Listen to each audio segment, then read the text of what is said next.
Our other top story tonight, members of California Highway Patrol and the California National Guard, they're in San Francisco helping San Francisco police with tackling the sale and use of illegal drugs. This is part of Governor Newsom's plan to attack the fentanyl problem up and down the state. KRON 4's Rob Nesbitt joins us live in the studio with how day one went. Rob? Anytime you hear that the National Guard is coming to your city, it raises concerns and questions, right? Yeah. And the California National Guard has assured the public that there would not be boots on the ground with their work. More of a behind-the-scenes network of criminal analysts tracking drug cartels. So I spoke with someone who's an expert in that line of work.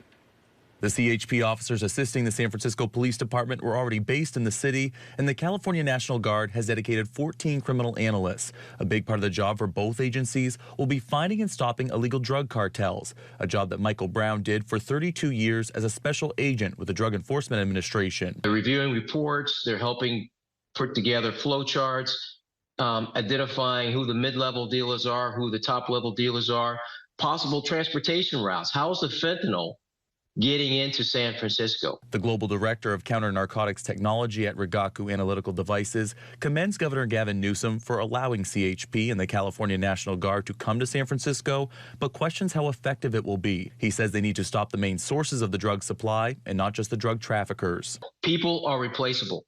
What's not replaceable are the chemicals which is coming in, and then the distribution routes that are set up. On Friday, Mayor London Breed was asked about the criticism from those who compare her plan to the failed war on drugs. Everything was about arrest, lock people up, and in fact, this is different. This is program services, second chances, opportunities, but also accountability. The National Harm Reduction Coalition is not convinced. Director of Overdose Prevention and Policy, Mary Silla, says the mindset needs to change around drugs, advocating for getting treatment for those who want it and focusing more on decreasing the demand for fentanyl. I would hope that we realize that criminalization and more policing doesn't work and that harm reduction is the alternative that does work.